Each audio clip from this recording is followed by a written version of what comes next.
Can we stop war, bloodshed, death, damage, and destruction committed in the name of God and religion? That's a big question. You may think differently after these points. I'm Dawn Tongaturi, wife of the late Ram Tongaturi. Ram wrote a book called Voice and Wisdom, in which he explains a very simple way to address this matter, and that is the practice of oneness. He put it in the microcosm of a family. For example, suppose you were the parents of 7 children. Maybe one was a doctor, one might be an engineer, one might be a teacher, one might be a thief, one might be a murderer, a homemaker, a drug addict, you know, the normal family. So in this family, you want your children to love one another, right? They may need to rescue one another. They may need to help one another. You certainly don't want them to kill each other, especially over something that you said. So why does this matter to you and I? Because we want peace, right? Peace and happiness since we were babies. So how do you address this oneness in a practical way? You start where we have common ground, and we do have common ground. First, have the habit of learning humbly from the religions of the world, learning their core teachings. You can see all these laid out for you like a spiritual buffet in the book Voice and Wisdom. Secondly, in your own meditation, seek a deeper awareness of your oneness with God or the universal self. And thirdly, in that meditation, seek and pursue oneness with humanity and oneness with the universe. Seeking and pursuing a request from God that be enhanced in society. And fourthly, promoting and attending oneness gatherings. What are oneness gatherings? They are meetings of people of multiple religions at the same time for the purpose of learning about one another's religion. What are the core teachings? What is the essence that is acceptable to all faiths and even to atheists and agnostics? During these oneness gatherings, we also learn about the 12 principles of oneness. And I will talk more about that later. What these do is they act as a glue to stick us all together. We are just one family of religions. In these oneness gatherings also, we have a time of simultaneous silent meditation followed by socializing. And all these 3 components together create an experience that really affects people on a very deep level.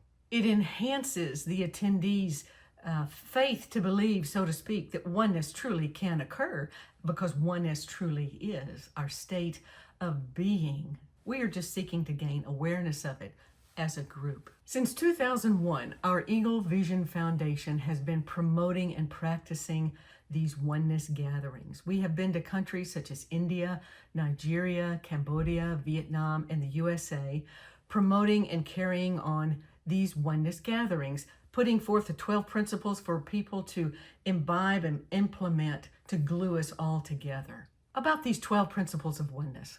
In 2001, after a time of extended fasting, my husband received the 12 principles of oneness in his prayer, and they are to be shared with the world. These 12 principles of oneness are acceptable to most faiths and religions, as well as to atheists and agnostics, no matter who a person is.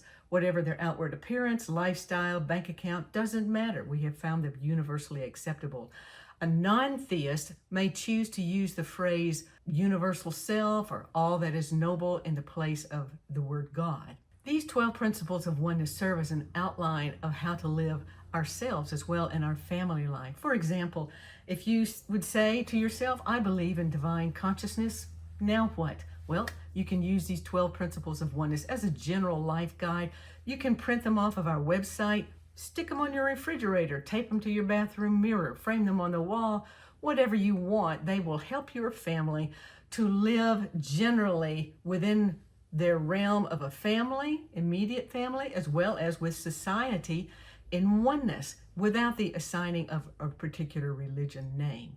During these oneness gatherings, people come with an open mind. They are open about their religion and they have an open mind to humbly learn from one another.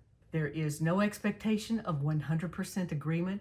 The purpose is to seek clarity. No debating. During the time of silent meditation, yes, you have a Jewish person sitting next to a Christian person, sitting next to a Muslim person, sitting next to a Hindu person, sitting next to a Shinto person, etc., depending upon the particular religions in attendance, all silently meditating to the one God, or if there is an atheist, can use the word again, universal self or ultimate reality. During these meetings, what does not go on is there is no debating. There is no ventilation of geopolitical opinions. This is not a political type of meeting. There's no ranting about prior abuses. What people group, whether theist or atheist, hasn't had a history of bad behavior?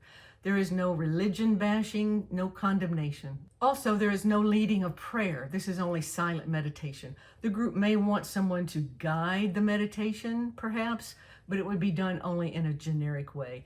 And there is no expectation nor pursuit that anyone would be converted to anything in particular or would join anything in particular. After this time, then there's socializing. We all have whatever vegan snack food you might have brought, vegan, in order to honor the Jainism tradition of ahimsa, which means no harm.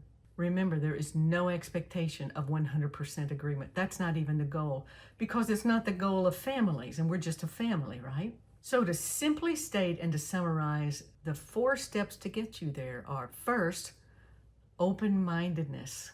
Open about your religion and open-minded about the core teachings of other religions that are acceptable to most faiths, traditions, and even atheists. And learning about the 12 principles of oneness that glue us together. Also, the meditation in silence, that's really the key that heats up this bond. And the socializing is what seals it off. Because whenever people have had this experience, then it's amazing the effect that it can have. They feel like they can trust one another, and they are more emotionally available, so to speak, to have relationship, which promotes and further enhances this oneness. So why does this work? And I have experienced it working. I cannot be told this can't be done. It works because where there is ignorance, there is fear. And fear promotes anger.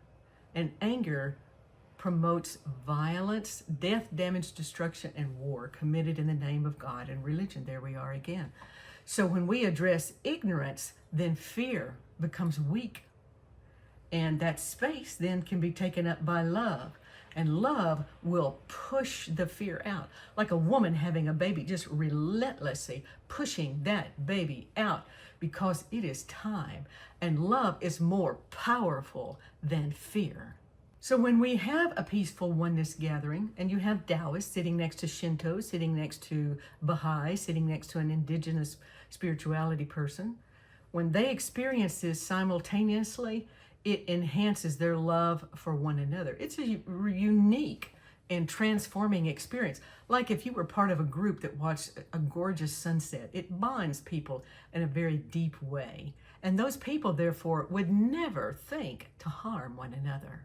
They would love one another, and that is the foundation upon which this oneness grows. Yes, timing plays a role. Not everybody wants oneness. Some people are averse to oneness. Some people even persecute oneness. My husband and I have endured this in our travels to various countries. But the entire world is in agony and is seeking this oneness. It does not realize that that is what it is craving at this time. Oneness is destiny. So join me in sharing and promoting this oneness. How can you do this? You can read the book, Voice and Wisdom. Laid out in this book is a summary of major religions of the world. It's like a spiritual buffet of food set before you that you can taste. Also, there's a chapter called Prayers and Passages, and there are prayers from the various religions of the world, as well as passages from the primary scriptures of these religions, or poetry or songs. Many people have not read all the scriptures of their own religion, let alone scriptures of other religions. It's a very unique resource. You can purchase my husband's book, Voice and Wisdom, at Amazon. So what is the answer to the big question? You may be thinking differently after this. The answer to the question is yes, yes, yes, of course we can stop war, bloodshed, death, damage, and destruction committed in the name of God and religion. Oneness. What are your 3 resources for helping you practice and promote oneness. The Voice and Wisdom book, go to our website, onenessmission.world. There you will find our email, info@onenessmission.world. Also, you will find several photographs from our wedding. Ram and I had a unique oneness ceremony.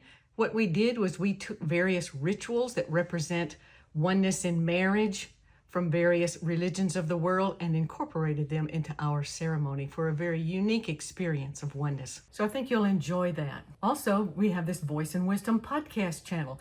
Please join us. There will be further programs about what you can do to learn about the religions of the world, how to practice oneness, more about meditation, more about partaking of other rituals, tea ceremony, prayer beads, all sorts of unique things you may want to learn about from other religions. They all promote oneness within yourself, within your family, within humanity, within you and God.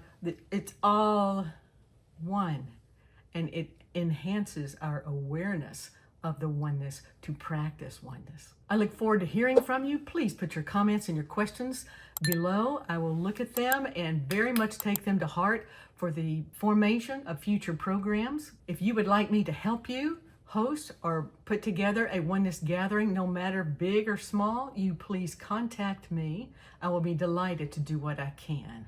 Remember, peace promotes oneness, promotes joy, promotes love. And as my late husband Ram told me before he left Earth, carry on.